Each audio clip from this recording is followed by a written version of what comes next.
Hai, saya Manja dari Malay Kitchen.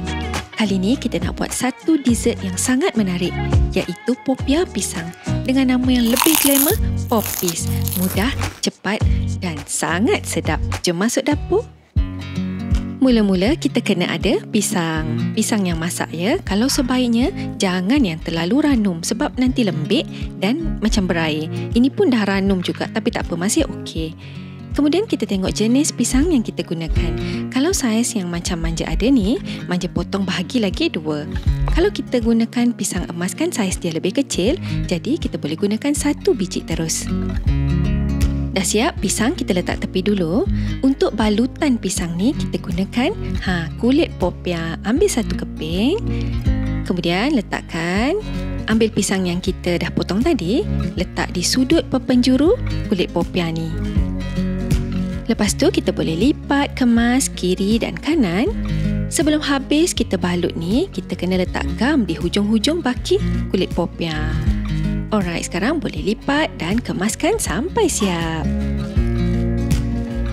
Untuk gam tadi tu senang je, ambil 1 sudu tepung gandum dan bancuhkan dengan sedikit air sampai dapat kelikatan macam ni. Sekarang jom kita sambung balut semua pisang yang kita ada. Oh ya, kalau katalah kita nak buat popia pisang yang lebih nipis, pisang ni kita boleh potong bahagi lagi kepada 2. Macam ni, okey? Kemudian sambunglah sama je balut macam tadi. Dah siap pun, senang je kan? Okey, kita boleh nampak yang ni lebih nipis berbanding dengan yang kita buat awal tadi. Tapi Manja sukakan yang tebal ni sebab nampak lebih montel dan comel. Bila dah selesai proses kita balut semua pisang, minyak dalam kuali pun dah panas, jom kita goreng. Ada sikit tips untuk menggoreng, kita jangan gunakan api yang terlalu kuat. Nanti warna kulit poppies kita ni tak sekata. Dan jangan gunakan api yang terlalu perlahan. Nanti poppies serap minyak pula. Bila kita dah nampak poppies kita cantik, kekuningan dan garing, bolehlah kita tutup api dan angkat. Wah, inilah hasilnya poppies yang dah siap kita goreng. Tapi yang ni belum boleh makan lagi sebab kita nak letak sos coklat dan topping lebih menarik. Untuk sos coklat, senang je caranya. Cairkan coklat dengan sikit minyak. Okey, ini Manja guna microwave je. Kalau kita nak gunakan edah double boil pun boleh, asalkan coklat kita cair. Bila dah elok coklat kita cair dan rata, kita masukkan dalam piping bag. Senang, nanti kita nak drizzle je atas poppies ni.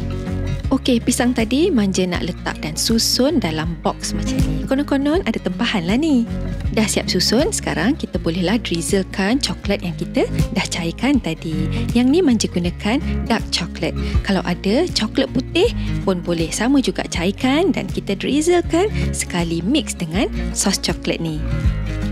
Alright, sekarang kita nak letak topping pula. Boleh letak any cookies pilihan.